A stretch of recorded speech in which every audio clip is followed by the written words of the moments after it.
Yun lang, umulan pa. Ito ang kalaban.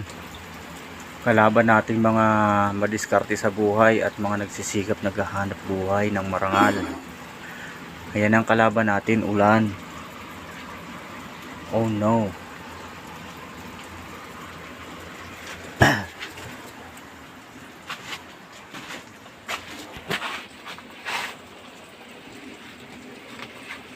Ayun na lang, buti na lang nakapag-fiber na ako. Ibabantay sa lakay ko na lang pagkabit ng ano. Buti tapos ko na.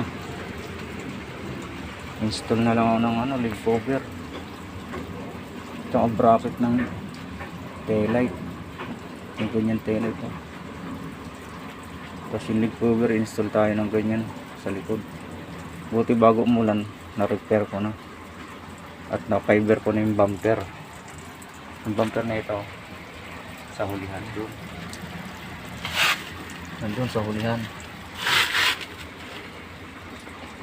Kalaban talaga to, gintong ano. Buti maaga ako nagsimula. Alam kong uulan eh, makulimlim eh. Sabi nga, kulimlim na yun, aga-aga, alas 6 makulimlim. Uulan eh.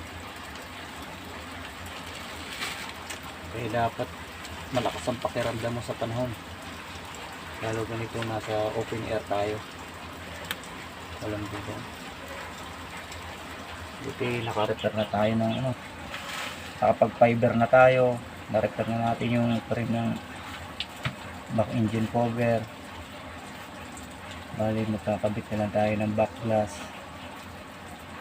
Babantay sa laki tayo sa ulan to kasi may biyahe bukas yung unit ni boss eh. Na-prepare naman natin.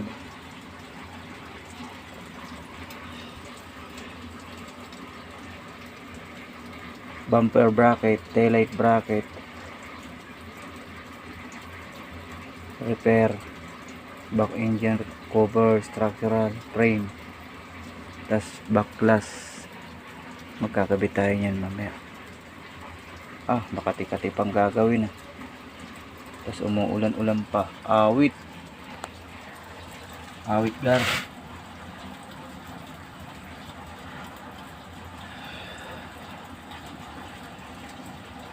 Pero kaya yan, mahal tayo ni Lord. Kumbaga dinidiligan lang ni Lord ang ating mga yaman, likas na yaman. Mga puno, halaman, prutas, gulay, dinidiligan niya lang yan. Kaya full goods lang yan. Maya yan, wala na yan. Sumisilip naman si Haring Araw eh.